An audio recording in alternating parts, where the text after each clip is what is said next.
Шалом шинэ өглөөний мэнд хүргэе сайхан амарцгаасан уу. За 5 сарын 25-ны өдрийн чимээгүй цагаа эхлэе. Гайхалтай сайхан өглөө болж байна. Манай өнөөдөр Солонгост улаантай өдөр буюу амралтын өдөр байгаа. Амралтын өдөр. За тэгээ бид нар Европсын учрал кемп дээр ирсэн байж байна. Европсын учрал кемп дээр ирсэн. Өчигдөр кемп маань 2 хичээл хийгээд өнөөдөр 3 дахь биш өчигдөр чинь 4 хичээл, өнөөдөр үлдсэн 6 хичээлтэй. Ийм байна. Тэгээд эцэг айгуу гайхалтай сайхан цагуудыг, ивэлтэй цагуудыг өгч. За жоохон нөгөө интернет муу байж болзошгүй байгаа шүү. Интернет муу байж болзошгүй юм байна. За тэг хамтдаа талархаа залбирая. Эзэн минь танд баярлалаа. Энэ өдрийн төлөө талархаж байна. Ариун сүнстэй гайхалтай цагийг өгсөн баярлалаа. Таны хүч бидний дээр дүүрэн байж та үнэхээр биднийг өөрийн үг дотор сэргээгээрэй. Тэгээ таны сэргэлт бид нараар дамжуулан эсний өмнө сууж байгаа бид нараар дамжуулан бидний гэр бүл, бидний чуулган, бидний үндэстэн дээр эсний сэргэлт байх болтугай. Өнөөдрийн үгийг бид хүсэмжилж байна. Эзэн та үгээрээ дамжуулан бидэнтэй яриараа. Есүсийн нэрээр залбирлаа. Амен, амен. Манайхан би миний төлөө залбирч өгөөрэй. Би нөгөө YouTube-ээр дамжуулж орохоор оролдоод өчигдөр чадсангүй, өнөөдөр оролдож чадсангүй хоцорж орж ирлээ. Тэгээд жоохон мэрэгэн ухаан хэрэгтэй байна. Яг сайн хийж сайн суралцахад та нар надад туслаа. Эзэн надад туслах болтгоо мэрэгэн ухаан өгөх болтгоо чадварыг өгөх болтгоо гэж залбирч өгөөрэй. Би өчигдөр хэлсэн шүү дээ. Нөгөө одоо түүх мөрг илгээлтээр явхад YouTube дээр бичлэгээ хийчүүл яг нөгөө заримдаа юу гүйд компьютер интернетгүй хэцүү янз бүрийн асуудалтай үед шууд орох бичлэг оруулалт тавьчаад тэр бичлэгээ оруулаад байвал гэж бодоод өнөөдөр бас оролдоод чадсангүй. Өглөө 7 цагаас эхлээл айгуугаа байлжуулаад инсталляц ирнэ болохгүй. Нэг л юм дээр алдаа хийгээд байна. Тэгээ намайг алдаагаа олж харахад туслахад танд мань залбирч өгөөрэй. За өнөөдөр бид нар Эхлэл номын 47-гийн 13-аас 26 ган гачиг улам гаарч бүх газар хоол хүнсгүй болсон гаргаад Египт Канаан нутагч улсглан гачаалын улмаас туйлджээ. Египт Канаан нутгийнхны үр тариа худалдаж авсан бүх мөнгийг Йосеф цуглуулад фараоны ордонд авчирв. Тэгээд Египт Канаан нутгийнхны өмнө мөнгө барагдсан. Египтчүүд бүгд Йосеф дээр ирж мөнгө дууснаас хойш таны нүдэн дээр өгнө гэж юу гэсэн үг вэ? Бидэнд хоол хүнс өгөөч гэсэнд Йосеф за мөнгө чинь дууссан бол та нар мал хунаар авчирч өг оронд нь хоол хүнс өгье гэлээ. Хүмүүс Йосефт мал хунаар авчирч гэсэнд Йосеф тэдний авчирсан адуу өхөр хонь ямаа сүрэг илжигний оронд хоол хүнс өгчээ. Ийхүү Йосеф бүхий л мал сүргийнх нь оронд тэднийг тэр жилдээ хоол хүнсээр хангав.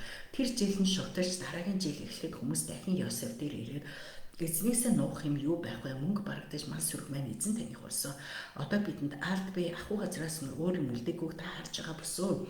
Нүдэн дээр тань үхэн гэсэн гэж юу гэсэн үг вэ? Бидний газар нутгийг чинь хоол хүнсээр арилжаж авна. Бид газартаа юутай хийдгээ фараоны зарц болёо. Бидэнд үр тариа хайрлаач. Тэгвэл бид үхэж өргөдлөхгүй амьд үлдэж газар нутаг маань эзгүүргүй шүү дээ гэцгээр. Ийхүү Йосеф Египтийн бүх газар нутгийг фараонд арилжан авч өглөө. Хүнд бэрх ган гачгаас сууж хүмбэр талбайгаа фараонд худалдаж энэхүү бүх газар нутаг фараоных боллоо. Египтийн нутаг дэвсгэрийн нэг цагаас нөгөө цаг хүртэл ард олон Йосеф зарцлагдах болно. Харин тахилчдын газрыг худалдаж авсангүй. Тахилчид фараоноос тогтоосон хувь ногдлоороо амьдардаг байсан тул газараа зарсангүй. Йосеф ард олонд харахтун өнөөдөр би та нарын газрыг чинь хамт фараонд арилжан авч өглөө. За энэ тариалах үр өгч जैन. Үүнийг тариалаад ургацаа хурааж авахаараа тамны нэгийг нь фараонд өгөх хэрэгтэй. Үлдсэн 4%-ийг нь өөртөө авч талбай тарих өөрсөдөө гэрийнхэндээ хүүхэд багчуулда хоол хүнс болго гэж хэллээ. Тэгтэн тэд та бидний амийг авралаа. Эзэн минь таны таалалд нийцвэл бид фараоны зарц болъё гэцгээв. Тиймээс Египт нутагт фараонд хамаарах 5-1-ийн тухайд Йосефийн гаргасан зарлиг тогтоол өнөөдрийн хүртэл хүчинтэй байгаа билээ. Гагцхүү тарилчдын газар фараоных болоогүй ажээ. Амин. За Египтийг аварсан Йосеф гэдэг хэлсэн дээ. За өнөөдрийн Библийн тайлбар дээр юу гэж байна вэ гэхээр Библийн тайлбар дээр Йосеф гоц мэрэгэн ухаан удирдах чадвараа дайрчлан ард түмнээ хоол хүнстэй байлгаж дэлхийг аварч урдээс мэдээж бэлтгэсэн хэдийж ган гачигт нэрвэгдсэн 7 жил асар хүнд байлаа.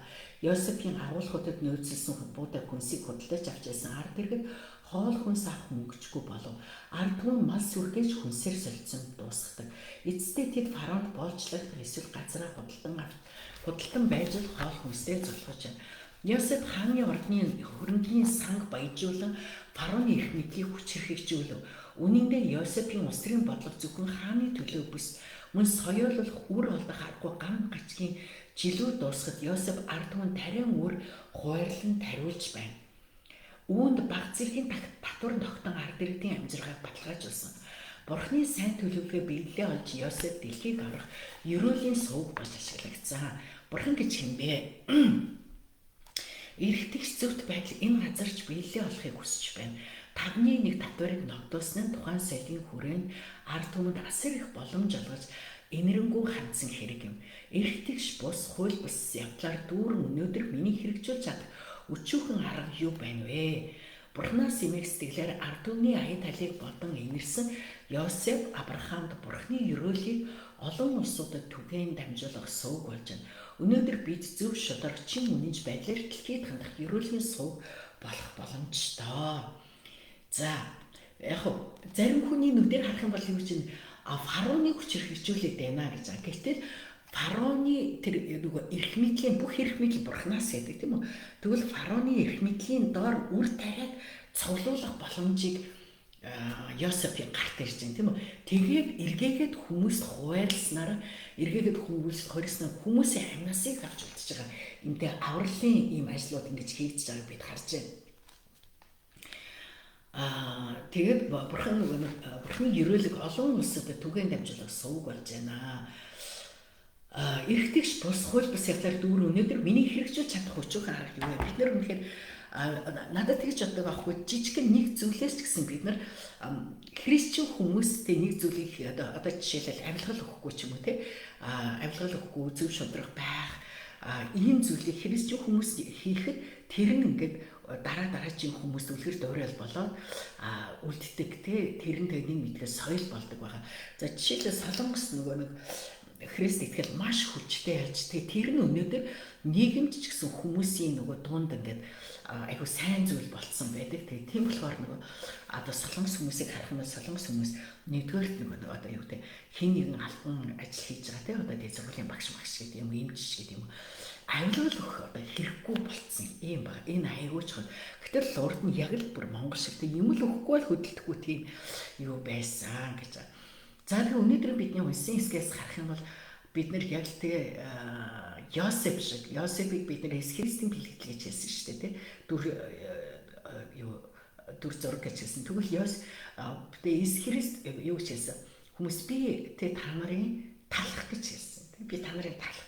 Тэгээд дотож гачигдсан хүмүүсээ над руу ирцгээ гэсэн. Тэгээд хүн ачаа хүрсэн хүмүүсээ над руу ирцгээ гэж хэлсэн. За тэгвэл өнөөдөр энд бүх газар үлсгэлэн маш хүнд болсон байгаа тийм үү? Энэ үлсгэлэн гэдэг болохоор юу вэ? Тэр нэг юу гэсэн үг гэдэг байхгүй айгүй сонирхолтой хараа үлсгэлэн гэдэг үг нь болохоор үлсгэлэн зөвхөн үлсгэлэн биш тийм энэний цаана хоосрал хэрэгцээ дутагч гэсэн олон зөвхөд орж байгаа байхгүй. Энэ нь хоолны хомсдол гэж зөвхөн хоолгоо дутагсан харин хүний хүч чадал хүрэхгүй нөхцөлийг илэрхийлдэг. Тэг хүн өөрийн нөөцөөр аврагдаж чадахгүй яг тийм үеч юм. Одоо би нөгөө хойд Солонгос хүмүүсийн нэвтрүүлгийг сонсоод яг тийм байдаг байхгүй. Тэгээ сая би бас нэг мдээгүй нэг зүйлийг сонсон юу байсан гэхээр нөгөө өлсгөлөнд нэрвэгдээд ирэхээр ингээд хүний хамгийн түрүүнд нэг алдагддаг зүйл нөгөө булчингийн маасаа алдчихдаг. Булчингийн маасаа алдсан хүн нөгөө тогтож чадхаа болчдөг. Хөл дээрээ гიშгэж чадахгүй, хөл дээрээ зөксөж чадахгүй. Тэгээд зөвхөн бид нар ингээ би одоо өлсөөд хүчдэг гэж болж байсан. Тэгэхээр бидний одоо тэн дээр нөгөө биднэрт байдаг зүйл тэнд байдаггүй гэдгийг би бодоогүй байхгүй. Тэгээд юу ч бодсон гэхээр өсөж байгаа ч гэсэн ус ууж байгаа гэж бодож байсан байхгүй. Яг тэгвэл бид нарт крампнаас нь ус гарчдаг учраас ус уучна гэж бодож исэн. Гэтэл тэр хүмүүс ярьж байгаа нөгөө крампнаас нь ус гардаггүй. Тэгээд заа голоос очиж ус авдаг. Голоос очиж тэгээд зөвхөн өлсөж өгдөхгүй хатаж өгдөг гэж байгаа байхгүй. Бас өлсөд хатаж өгдөг. Яг тэгвэл нөгөө булчингийн мас алдсан учраас гол руу явж чадах болчихдог. Алхаж чадах болчихдог. Усаа авчирч чадах болчихдог. Гол руу очиод бүр авчирч чаддгүй очиод ус ууж чадах болчихдог гэж байгаа. Энийг би юусэн гэж бодоагүйсэн байхгүй. За тэгээд үнэхээр тэг бүр ингээд ямар ч одоо тэгж ямар ч тэгж жоох юм байхгүй. Бүр улс орон даяар хахад тэр түрүүчийн өсөглөнгийн үеэр 3 сая хүн өсөглөнгөөр тасарсан гэж үздэг байхгүй. 3 сая таны бодоо Монголын хүн амын дайны хүмүүс тэнд өсөглөнгөөр хүчсэн ийм зүйл байгаа байхгүй. Тэгэхээр хоолны хомсдол гэдэг бол юу гэхээр нэг л өдөр хүний хүч чадал хүрэхгүй тийм нөхцөл байхгүй. Яг одоо тэгвэл энэ Египтэд яг ийм нөхцөл яаж юм. За тэгэхээр малаа өгсөн. Тэг мөнгөгүй л малаа өгөх гэсэн. Малаа өгсөн. Гэхдээ мал нь тэдний хувьд өмч хөрөнгө нь байгаа амьдралын баталгаа нь байсан тийм үү. За тэгвэл хүмүүс амьд үлдэхийн тулд хамгийн үнэт зүйлээ өгдөг. Хамгийн үнэт зүйлээ өгдөг. За тэгээд хамгийн үнэт зүйлээ өгөхөд авралын өмнө хүний нөгөө бахархал, өмч, төшөг толгор бүгд нуран ундаг. За би өчигдөр Европ сурвалж дээр би нөгөө эхлэл номын 32-аар Яаковын тухайтай сургаал заасан байхгүй. Тэгээд тэрэн дээр нөгөө би улсын тариалан суманд явж байгаад манай номын дүү надаа юуны шүрмэс түнхний шүрмэс надад үзүүлжсэн байхгүй. Жижигхэн тэгээд нарийнхан тийм юу үзүүлээд энэ хичээ идэж болохгүй юм гээ та сандаа гэдсэн байхгүй. Би юу юм болоо гэд мэдэхгүй юу юм гэдсэн чинь та Библиэл дээр Израильчууд шүрмэс иддэггүй гэд байдгийг мэдэн штэ гэ. Тийм гэсэн чинь тэр шүрмэс чи ийш штэ. Яаков нөгөө шинжин барилдаад тэгээд түнхээ мултлаа тэр чин бүхэл ясан мултарсан биш. Ийм жоохон шүрмэс тасархад хүний түнх нөгөө ажиллагааг болоо тэгээд нөгөө түнхэн юутай хүмүүс ингээд хажууд шазгаад яваад байдаг штэ. Тэр хэлж байгаа байхгүй. Тэгээд айгүй жижиг юм байсан байхгүй. Тэгээд тэрний шүрмэс гэдэг үг нь штэ. Солонгос хэлэндээ болохоор шүрмэс гэдэг үг ямар байдгүй гэхээр орчуулах юм бол юуны хүчний одоо хүчний уяа гэж хэлж болох юм. Хүчний уяа гэдэг тэгс утгатай байхгүй хүчний утас гэх юм. Тэгээд тэр нь аюу нарийнхан жоохон зүйл байгаа байхгүй. Тэгэхээр Яаков тэр өдрийг хүртэлтэй олон их нэртэй, олон хүүхэдтэй, олон мас сүрэгтэй, олон зарцтай найдаж болох бүх зүйлүүд байсан юм. Яг ахын 400 хүн давлаад ирж байгаа гэн гол тэр ямар ч хүчгүй болж хэлж байгаа шүү дээ. Тэр түүний хувьд тэр мөнгөн ч аврахгүй, өөр хүүхдэн ч аврахгүй, юу ч түүнийг аврахгүй болно шүү дээ. Тэгээд тэр нөгөө бурханд найдахгүй байж байгаа сүүлдээ та намайг ерөөхөөс нааш би явахгүй гэд бурханд найдах үед бурхан түүний тэр нөгөө найдаж исэн буюу тэр нөгөө хүчнийх нь хэмжүүл гэж ярьдаг байхгүй яг хүчнийх нь утсыг тасалсан байгаа байхгүй. Тэгээд тэр одоо нэг ийм хазгаа болсноороо нөгөө тахир дутаа буюу тэр эвдэрснээрээ тэр бурхан найдахаас өөр аргагүй болсон. Энэ тухай ярьдаг байхгүй. Тэгэхээр өнөөдөр бидний унсан хэсэгт хүмүүсийн нөгөө найдаж ирсэн мал сүрэг буюу өмч хөрөнгө амьдралын баталгаанд байхгүй болчихж байгаа байхгүй. Тэгэхээр одоо тэд нар амьд үлдэхийн тулд аврагдахын тулд тэднээс бүх юм үнэт зүйлээ өгч тийм үү? Үнэт зүйлээ өгч. За тэгээд малгүйсных дараа газаргүй болж байгаа. Тэгээд бид болгон газар маань фараоных болё гэж хэлдэг тийм үү? Болё. Тэгээд өөрөө хэлэл нөгөө малаа өглөө газар өглөө хамгийн сүлд өөрийнхөө амь насыг боол болгож өгч байгаа байхгүй. Тэгээд Йосеф хүмүүсийг хотууд руу шилжүүлсэн гэж байна тийм үү? Тэгээд өөр байдалд оруулж байгаа шинэ амьдралаас хуучин амьдралаас шинэ амьдрал руу хуучин эзэмшлээс нь шинэ одоо харьяалал руу тэднийг шилжүүлж ийж байгаа. За энэ дээр бас юу ч хийж байгаа. Дахилч нарын газар фаронд шилжээгүй гэдэг. За энд юу гэхээр ирээдүйн шашны тогтолцоо айгүй хүчтэй байсан гэж болно тийм үү. За тэгээ хүмүүс тэгээд газар тариал гэж хэлсэн ба тийм. Тэгээд тэр нь өөртөө өөр одоо ирээдүйн амьдралын эхлэлийн Йосеф тэдэнд өгч юм тийм үү. Тэгээ энэ бол айгүй чухал тийм үү. Өсгөлийн дунд ч гэсэн Йосеф ирээдүйг бэлтгэж байна. Тэгээд Йосеф ургацын 5-1-ийг фараонд өгөө 20% татварын системийг тогтоож байгаа байхгүй юу? Тэгээд эмгцэгц энэ дотор эмгцэгц хаанчлын эрх хариуцлага гэдгийг хүмүүс мэдрүүлж өгч байна тийм үү. За тэгээд та бидний амьд хүмүүс та бидний амийг аварлаа гэж хүмүүс Йосефийг яг юу аврагч гэж харж энэ нь Йосеф бол ирээдүйн Есүс Христийн дүр төрх байгаа тийм үү. Тэр хэдийгээр ах トゥ удаа гологдсон тэр тэгээд юу доош унсан дорсон тэгээд дараа нь өргөмжлөгдсөн тэгээд үлсгэлэнгийн үед хүмүүс амийг аварсан юм ба. Тэр үлсгэлэн хүнийг бас үнэн рүү авчирдаг. Үлсгэлэн буюу тэр нөгөө сүнсний дороотой ядрах те зөвхөрг энэ хүн хүчгүй болох үедээ авралыг хайдаг. Бид нар бүгдээрээ тийм үед ирсэн тийм үү? Бид нар хүчгүй хэцүү те ганцаардсан тэр үедээ бид нар яг эзэн рүү ирж ирсний авралд багцсан юм байна. Тэгээд Йосеф бол Месиагийн дүр байгаа.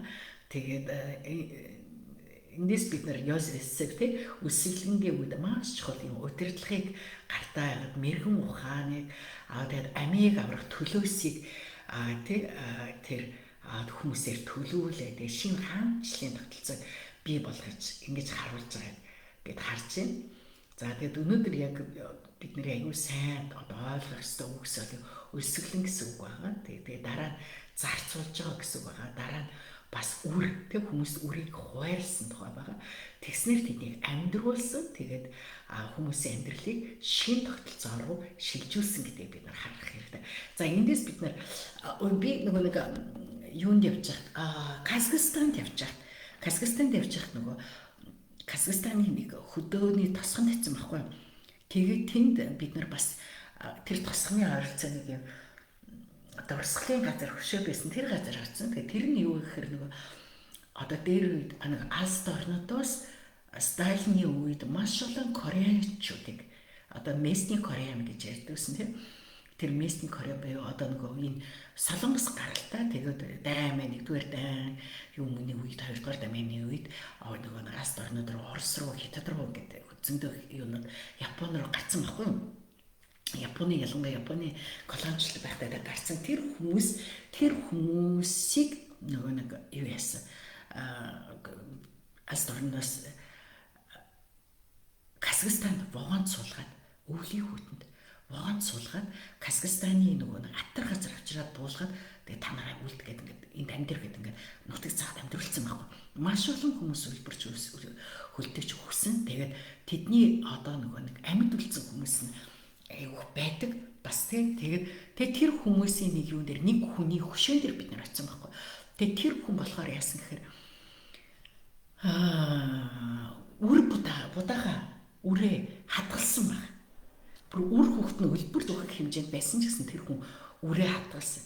Тэгээд нөгөө нэг тэр хүнд үр байхыг сонсоод хүмүүс ууралж байсан байхгүй. Наад үрээ нутаглаа гурил болгоод хүмүүстэй тэг үр хүүхэдтэй өгөөч хүмүүст өгөөч гэдэг.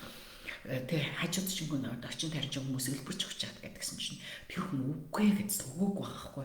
Өгөхгүй байсаар хагаад үлийг өнгөрөөгээд хавар болонгууд тэр хүн тэр үрээ тарьсан баг.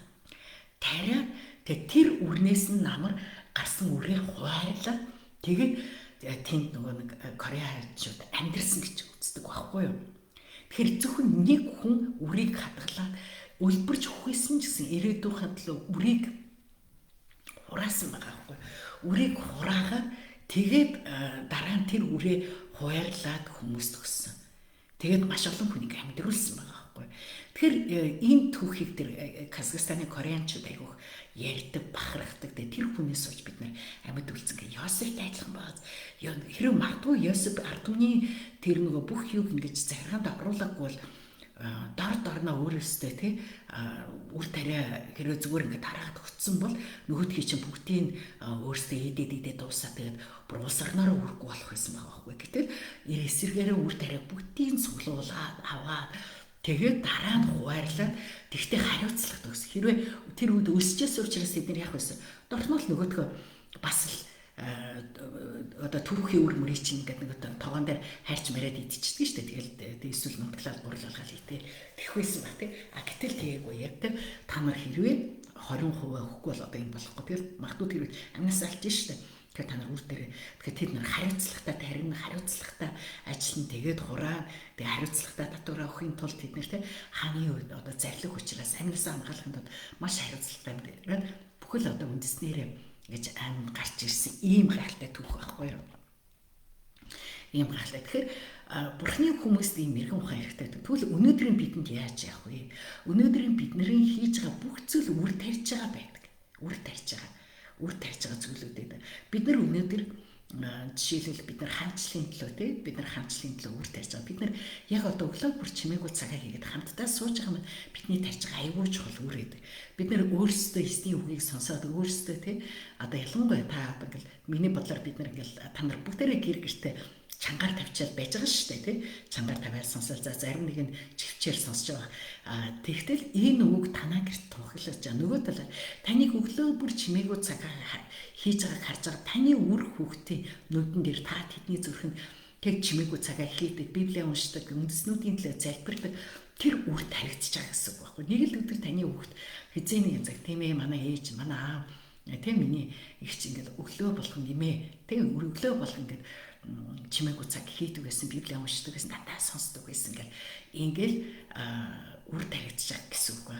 За бас санхүүгийн үр сүүлийн санхүүтэй холбоотой аюул хэлж байгаа тийм санхүүгийн үр бид нар өнөөдөр байгаа зүйлээ зүгээр л тэг үрээл дараагийн цалин болоход мөнгөгүй үлдэх биш харин байхгүй байгаа нөхцөл дундаас бид нар хураад сурдаг хөрвдлүүлж сурдаг. За тэгэхээр би сүүлийн үед бас ялангуяа одоо хугацаанд хөрөнгө оруулаад тэр хэрээрээ тийм мөнгө төгрөгтэй ирээдүйд одоо болохгүй гэсэн ирээдүйд болох боломжтой гэсэн энэ зүйлийг аюул хүмүүст хэлж байгаа.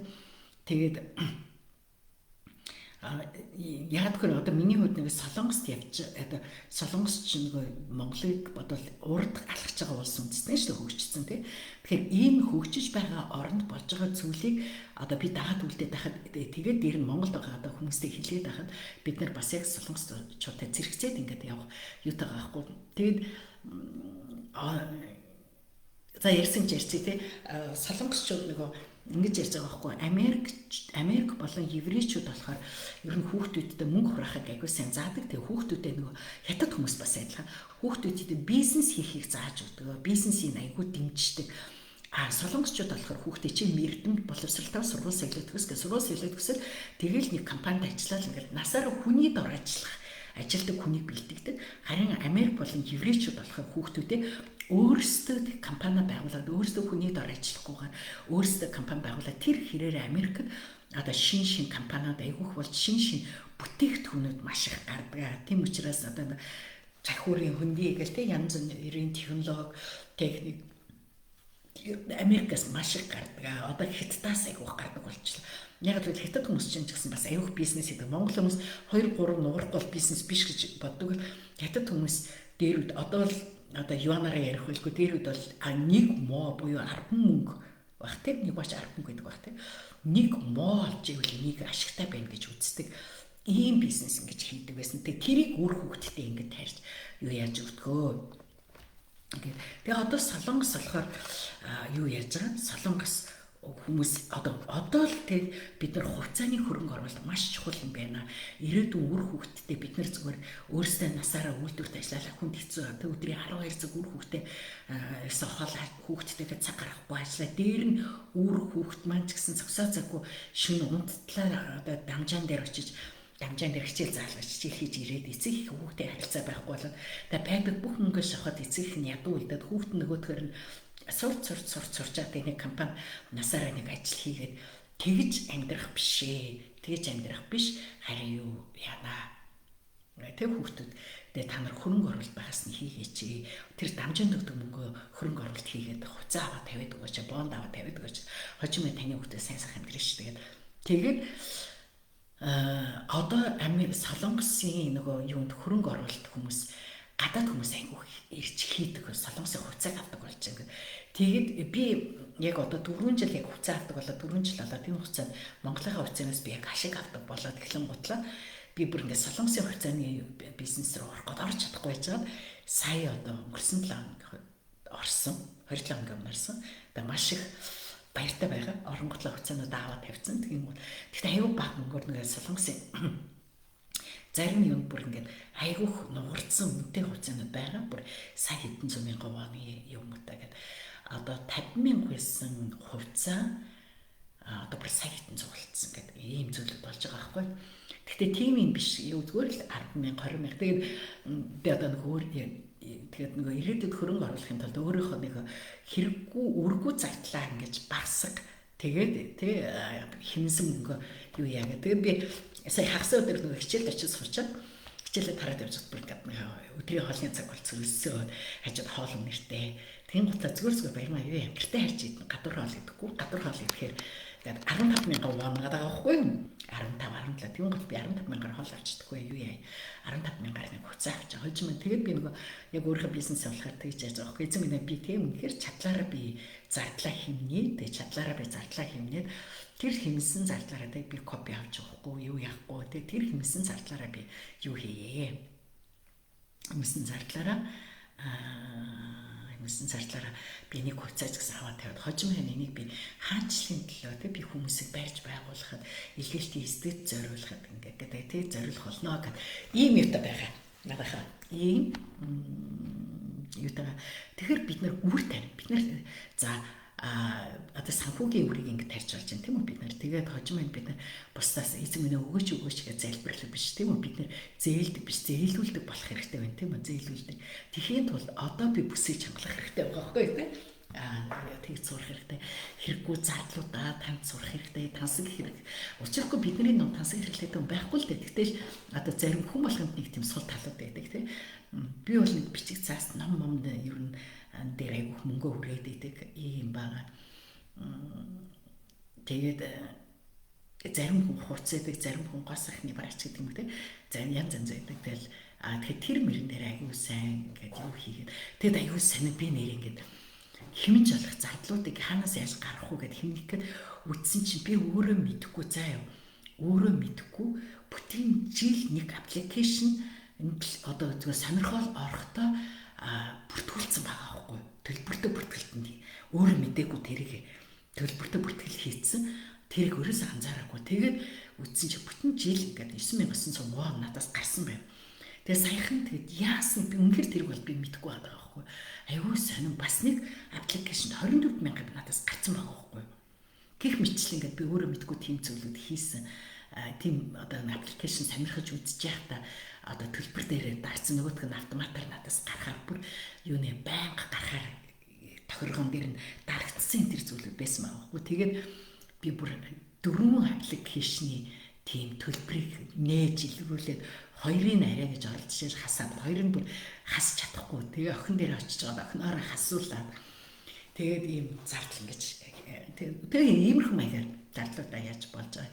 За энэ санхүүгийн үр байна. Тэгээ бидний хувьд хамгийн чухал үр биш дээ. Хэл ярианы үр гэдэг. Бид нар дандаа байхгүй, тэхгүй, чадахгүй, би гэл ингээд сөрөг үг хэлэх юм бол дандаа сөрөг зүйлийг бид нар хурааж байгаа. Тийм үү? Харин бид нар болж байгаа, бүтэж байгаа, сайн байна, чадчихээн гэд яг тэгэх юм бол яг уу тэр хэрэг бид нар эерэг зүйлээ тийм ч бас өөдрөг бай, өнгөлөг бай, эрэг бай, талархалтай бай гэдэг чинь тэр тийм. За тэгээд ер нь нэг одоо энгийн бизнес эрхэлдэг хүмүүсийн юунд ч гэсэн харах юм бол маш олон хүмүүс юу хийсэн байдаг вэ гэхээр талархдаг хүмүүс жижигэн зүйл ч гэсэн аюу сайн талархаж чаддаг хүмүүс талархах зүйл улам илүү бий болдог. Би эзэн бидний байнга талархах хэлцэн шүү дээ тий.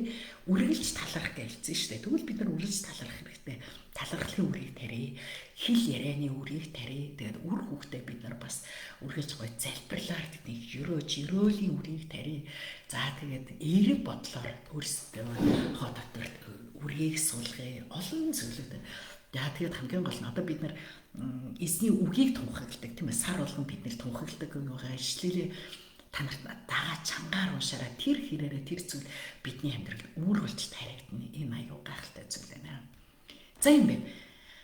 Тэгээ бүгдээр яг Йосеф шиг тийм бусдад хуайрдаг хүмүүс бол өндөр настай болчихвол хэзээ хүүхдүүд маань карманы мөнгө өгөх юм болоо яах юм болоо гэд ингээд найдаж харж хүлээх биш тийм үү.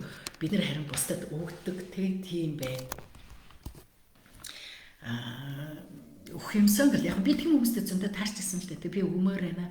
Тэгээ одоо ингээд би тэтгэргүй болохоор ингээд нөгөө солонгос хүн те би өстө өгмөр ахын би тэтгэргүй болохоор ягаад тэгэл хүүхдүүдийнхээ өгдөг одоо те карманы мөнгөөр л амьдрдаг шүү дээ. Тэгэл хүүхдүүд маань аваа өгөл тэрнээсээ нэг илүүчлээл нэг хэлгэлтэндээ тийм юм тэдэнд өрөг зориулаад гэл ингэж ярих биш. Би өөрийнхөө мөнгнөөс өөрөө өгч जैन өөрөө зориулж байна. Өчигдөр би энд нөгөө нэг солонгос эмэгтэй надад өөрөө ярьж байгаа байхгүй 72 настай.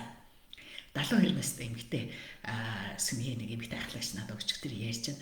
Тэгсэн чинь барилгын дотор чимэглэл хийдэг ажил насаараа хийсэн гинэ. Тэгээд тэгж байгаа байхгүй. Тэгээд энэ дотор чимэглэлт нэг view хуйлдаг ажил гэлээ. Яг за тэгээд дотор ийм нэг чимэглэл хийдэг гэж яриад байгаа. Миний ойлгосон болохоор айгүй хурдан ярьдаг тэгэлсэн. Чанга гарахыг би ингээ нөгөөдгөө салгаж ойлгож чадахгүйсэн байхгүй. Нэг юм миний ойлгож байгаа одоо энэ таацны тэр дэйтлийг юу юм шиг байгаа. Нөгөө араа мараа мэддэг тийм л юм шиг байгаа. Хийдэг гинэ. Тэгээд нэг өдрийн юу нь болохоор шүү дээ. Өнөөдөр Солонгос эрэгтэй хүмүүсийн нэг өдрийн цалин 200 мянга байхгүй. Тэгээд би болохоор нарийн мэрэгжил болохоор би нэг өдөр гарахад би 200 мянгаыг авдаг. Тэгэхэд 72 настай намайг хэн уг нь бол би хэрвээ тэр нарийн мэрэгжлийг сураагүйсэн бол тэгж яахгүй би дээд сургууль мургал гэж ингэжсэн бол өнөөдөр магадгүй 72 настай намайг ямар хүн ажил дуутах вэ? Тэгээ нарийн мэрэгжил болохоор гэл ажил дуутаад би өстө 5 өдөр гарахад би сая төгрөг авчихдээ шүү дээ. Мандах хагастай гоё хагастай. Тэгэл би өстө сая төгрөгт аваад баярлалаа л шүү дээ. Би сая өстө өнгөрсөн 7 хоногт сая төгрөгтэй болоод тэгэл би кемпийнхаа мөнгөийг ахал дээр нь бис энэ кемпийг цагаан байгуулахад хэрэгтэй гэж би өстө 300 мянган хөргөсөн шүү дээ гэл. Надад тэрийг ярьж байгаа байхгүй бүр баярлалаа. Стага юу л дээ нэг тийм эцтэй 72 дэх хүнийг ажил дуудах хүн болтох би чи хэн л өөр юм эзэмсэн байсан бол хин яхан би өстө өөрийнхөө нарийн мэрэгжил эзэмсэн 90-д аюу дуртай аюу сайн эзэмсэн тэгэл манай пастор тэгээд цуглаандаа юу гэжсэн цуглаандаа 50 жил явж байгаа гэсэн нэрээ надад тэгж ярьсан би тэгээ вау та ямар гоё юм бэ 77 оноос хойш цуглаанд явж байгааг ярьсан байхгүй юу тэгээд би бүх таас 77 оноос хойш тэг итгэж болоод цуглаанд яваад би 97 оноос хойш би танаас 20 жилийн дараа итгэж болоод цуглаанд явсан шүү дээ гэд ингээ ярьжсэн байхгүй гэсэн чинь тэгээд яг би 77 оноос хойш ингээ цуглаанд явсан ингээ тэгээд тэр үед яг хийж байгаа зүйлээ итгэмжтэй сайн чадварлаг бол гэдгийг би сурч байсан. Тэгээд сургаал пастраасаа заалгаад сургаалаар дамжуул сурсан. Тэгэл би өөрийнхөө ажлыг айгүй дуртай баяр хөөртэй бурхан ажил өгсөн баярлалаа гэл хийгээд исэн чинь одоо 72 наснда хүртэл би ажилтаа байгаа намайг дууддаг ингээл байсгээл ажил орж ирдэг. Тэгэл би нэг өдөр гарахад 200 мянга шигдэг. Эртөө үнэс өндөр авч байгаа зү тэгэл хийнэ хөрхөн баастай. Манай 72-тэй эгч нар маань бас яг 70 эгч нар бодгоо вау гоё юм байж бодно те. Ийм байна. Талархалтай бай. Тэгээ би тэндээс өчигдөр яасан те их 20 наснда цуглаанд яваад талархаж эхлэхэд 77 насна. Одоо бүр өдөр болгон талархаалаа хэвээр талархаас өөр юм амьдрал нь юу хэцүү юм байх шүү дээ. Үдсэн тухайгаа яриад тэгж байгаа байхгүй. Тэгээ нөгөө манай зүүнний эмчийг нөгөө би энэ цуглаантай холбож гээд энэ цуглааныхан үзүүлсэн чинь зүүнний эмчийн эмчилгээгээр нэгч бүр айгүй гоё итгэрсэн гинэ. Тэгээ би өстө зүүнний тэр эмч пастор хоёр хоолнд оруулмаар таарна гэж битгээр өө яах юм яах тийм цаг байхгүй. Тэгээ зүүнний эмч угаасаа ийш хоолнд явъя бол явахгүй. Таад ч өөрөө л хоол авч гэнэхэн сүнээр хоол авахгүй болохгүй гэд би тийчсэн баг. За юм бэ. Гоёгац та юу ойлгов юг мэдрв юг амьдралд хэрэгжүүлэх өө би одоо дуусахгүй таминаас хадуурсан гэртээ байгаа юм шиг сууж байна. Одоо 9 цагаас кемп энкаунтер байна. За дэлхийн чиг залбирал өнөөдөр Францын төлөө залбирна. Францын төлөө. За тэгээд 66 сая хүн амтаа 61.1% нь христиан гэсэн. За тэр хамтдаа залбирая. Эзэн минь бид нар өнөөдөр Йосефийг хараад үнэхээр Йосеф шиг бид үр тариаг хурааж чаддаг, үр тариаг хуваарлж чаддаг нэгэн байхыг хүсэж байна.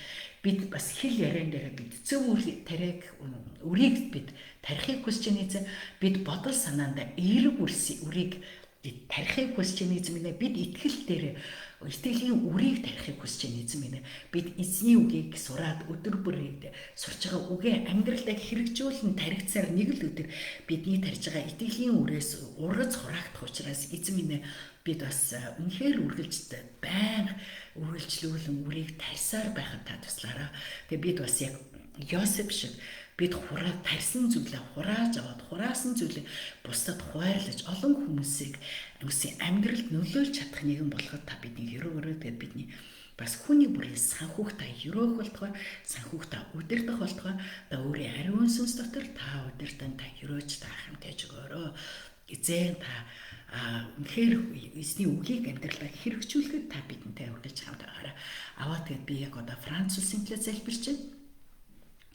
Франц улсад эзэн та үнэхээр сүүлийн үед маш их энэ сүнслэг байдлын үед ороодолд орж байгаа. Тэгээд өнөөдөр сүм тогтмол явдаг хүмүүс зөвхөн 8% хүрэхгүй уг нь Христ итгэдэг 61% гэж боловч 8% нь цуглаанд явж байгаа. Тэгээд энэ хүмүүсийг эзэн та үнэхээр зөв итгэл рүү эргүүлэх болтугай. Тэгээд бас постмодернист хуульшрал энэ хүмүүсийн сэтгэл асар их орон зай оршихуун айдас төгшөөрийг бий болгож байна. Тэгээд эзэн минь өнөөдөр та Франц хүмүүсийг сэргээж өгөөд итгэл дотор шинчилж өгөөч. Эзэн тэнд бас исламын шашинтай хүмүүсийг эсэж байгаа билээ. Эзэн та исламын шашнаас тэр хүмүүсийг эзэн рүү эргүүлэхэд өнөөдөр Францын чуулганууд ажиллах болтугай. Тэгээд би бас Францд байгаа Монгол итгэгч нараа танд өргөж байна эзэн минь. Эзэн та тэр газар үнэхээр гайхалтайгаар ажиллаарай эзэн. Тэгээд тэр газар бас Христ итгэгчдийг та бэлтгэж өгөөрэй. Тэг хүмүүс үнэнтэй уулзрах болтугай эзэнтэй уулзах болтугай. Эзний нэрээр хөрөөж байна. Тэгээд бид Иес Христийн нэрээр бид Францыг хөрөөж байна. Бид Иес Христийн нэрээр бид Израилийг хөрөөж байна. Израиль дээр бурхны амар амгалан байх болтугай. Бид Иес Христийн нэрээр бид Монголоо, бид Хойд Солонгос, бид Афганистаныг танд өргөж байна. Эзэн минь бид Израилийг, Украиныг, Оросыг танд өргөж байна. Эзэн та үнэхээр амар тайвныг тогтоогоорой. Иесийн нэрээр залбирлаа. Эзэн тэгэд энэ өдөр бид Европсын учралд оролцож байгаа манай чуулганы итгэгч нарыг ариун сүнсээр та дүүргэж өгч эдгээр чөлөөлдөж явах болтугай. Өнөөдөр бас хичээлийг сургаалыг заах надтай хамтаж та өөрийн үг дотор намайг байрч байгуулан босгож өгөөрэй. Эзэн тань талархаж байна. Бүх алдар нь танд байх болтугай. Иесийн нэрээр залбирлаа. Амен. Тунхаглахчлаа. Аяа эзэн та өрөөлтэй ёо. Зарилгуудаа надад зааж таны амнаас гарсан бүх тогтоолыг ургуулаараа би тунхагсан. Би бүх баяслагтай адил таны зарчмуудын замд баясдаг. Би заавар журмыг тань бясалгаж таны замуудыг эргцүүлэх болно. Би таны зарилгуудад баярлана. Би таны үгийг мартахгүй. Дуулал 119:12-аас 16. Амен. За цээжлэгчлээ. Тушаалн дэнлүү, хууль заавар нь гэрэл, сургамжит зэмлүүд нь амийн зам юм. Сургаалт өгс 6-гийн 23. Сургаалт өгс 6-гийн 23. Тушаалн дэнлүү, хууль заавар нь гэрэл, сургамжит зэмлүүд нь амийн зам юм. Сургаалт өгс 6-гийн 23. Амен. Амен. Амен. Амен. Тушаалн дэнлүү, хууль заавар нь гэрэл, сургамжит зэмлүүд нь амийн зам. Сургаалт өгс 6-гийн 23. За Францд болохоор би нөгөө одоо миний байнга хэрэгэлдэг лавандерын амин тос Францын хамгийн алдартай маш тийм гоё цэвэр тос гардаг. Тэгээд ийм лавандерын талбай дээр очиж үзэх юмсан гэж айгу боддог. За тэгээд Франц ч бас нөгөө талах багтаар айбаалдаг та тийм. За эзэн их болтгоо. Өдөр бөгөөд өнгөлөг хэрэг бөгөөд талархалтай манайх ингээд та нар хэрвээ би өгний эфот гიშгэ манд байна уу? Би түнд амлцсан байгаа. Та нар хэрвээ хүсвэл надаа энэ доор штэ сэтгэл хэсгээр би хувьцааны талаар зааж өгье. Яаж хөрөнгө оруулах талаар зааж өгье. Та нар хүсвэл штэ энэ доор 1 гэж бичиж. Тэгвэл би тэр хүмүүсээ тусдаа групп болгож жагаад ингээд зүүмээр би яг хувьцааны хөрөнгө оруулалтын талаар зааж өгье. Яаж тий хуцаагаа авч хамгаалдаг тэгээд 10-20 жилийн дараа ашиг гарахаар үед хэрвээ та нар хүсчихвэл сэтгэл хэсэг дээр 1 гэж биччих. Тэгэн гол би тэр хүмүүсээ тусдаа явуучих. За авч байгаа заагаад өгч. Юм байна. За эзний нэрээр өрөөж гэн эзэн ивэх болтугай. Эзэн хамт байх болтугай.